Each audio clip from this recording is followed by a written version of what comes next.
শেখ হাসিনার রায় কি টিকবে? মামলায় কোটি টাকা ঘুষের প্রমাণ।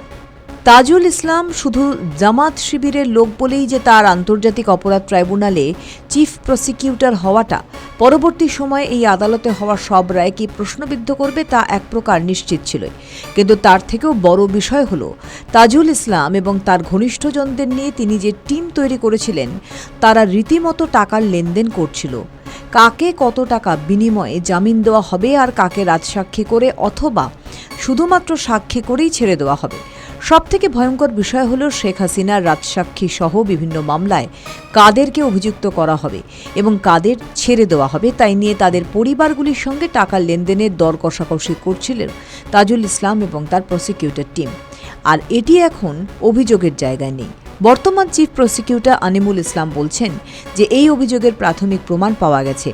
জুলাই গণ অভ্যুত্থানের সময় সংঘটিত মানবতাবিরোধী অপরাধের মামলার এক আসামিকে জামিনে মুক্তি পাইয়ে দেওয়ার জন্য তাঁর পরিবারের কাছে 1 কোটি টাকা চাওয়ার কথোপকথনের অডিও জেনুইন বলে নিশ্চিত হয়েছে আন্তর্জাতিক অপরাধ ট্রাইব্যুনালের চিফ প্রসিকিউটর কার্যালয়ে গঠিত তথ্যানুসন্ধান কমিটিতে।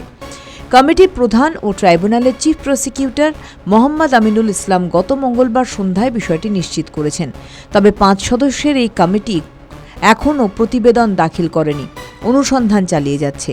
ওই কথোপকথনের সূত্র ধরে গত 10ই মার্চ কয়েকটি খবরের অনুসন্ধানী প্রতিবেদন প্রকাশের পর আন্তর্জাতিক অপরাধ ট্রাইব্যুনালের চিফ প্রসিকিউটরের কার্যালয় এই তথ্যানুসন্ধান বা ফ্যাক্টস ফাইন্ডিং কমিটি গঠন করে।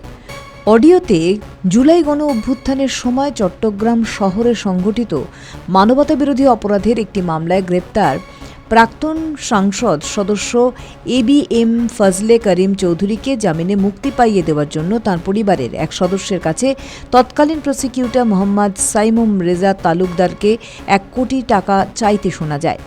এই ধরনের অভিযোগের প্রমাণ যে বিএনপি সরকারের কাছে ছিল তার প্রমাণ পাওয়া গেছে। যখন বিএনপি সরকার গঠনের পরপরই তাজুল ইসলামকে চিফ প্রসিকিউটরের পদ থেকে সরিয়ে দেওয়া হয়। আন্তর্জাতিক অপরাধ ট্রাইব্যুনালের চিফ প্রসিকিউটরের পদ থেকে বিদায়ের দিনে মোহাম্মদ তাজুল ইসলামের বিরুদ্ধে দুর্নীতি ও অনিয়মের অভিযোগ করেছেন তারই ট্রাইব্যুনালের প্রসিকিউটর BM সুলতান মাহমুদ।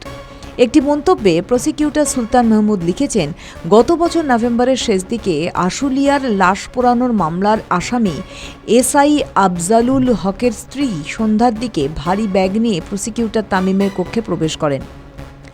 বিষয়টি দেখার পর তাজুল ইসলামের কক্ষে গিয়ে তাকে জানিয়েছিলেন, কিন্তু তাজুল ইসলাম এই ঘটনায় কোনো ব্যবস্থা না নিয়ে উল্টো তাদেরকে বকাঝকা করেছিলেন। সুলতান মাহমুদ আরও লিখেছেন, তামিম তখন সবার সামনে SI আফজালের স্ত্রী তার কক্ষে যাওয়ার বিষয়টি স্বীকার করেছিলেন। পরবর্তী সময়ে সে আফজালকে রাজসাক্ষী করা হয়। বিচারে তাকে খালাস দেওয়া হয়। অর্থাৎ হাসিনার রায়ে যে বড় অনিয়ম আছে তা জানে আন্তর্জাতিক মহল, যে কারণে ভোটে আওয়ামী লীগকে অংশগ্রহণ করতে দেওয়া হয় না। কারণ বাংলাদেশের মানুষ হাসিনার বিরুদ্ধে ওঠা অভিযোগকে সত্য বলে মানে না, তাই হাসিনা দ্রুত ফিরবে বলেই সবার আশা।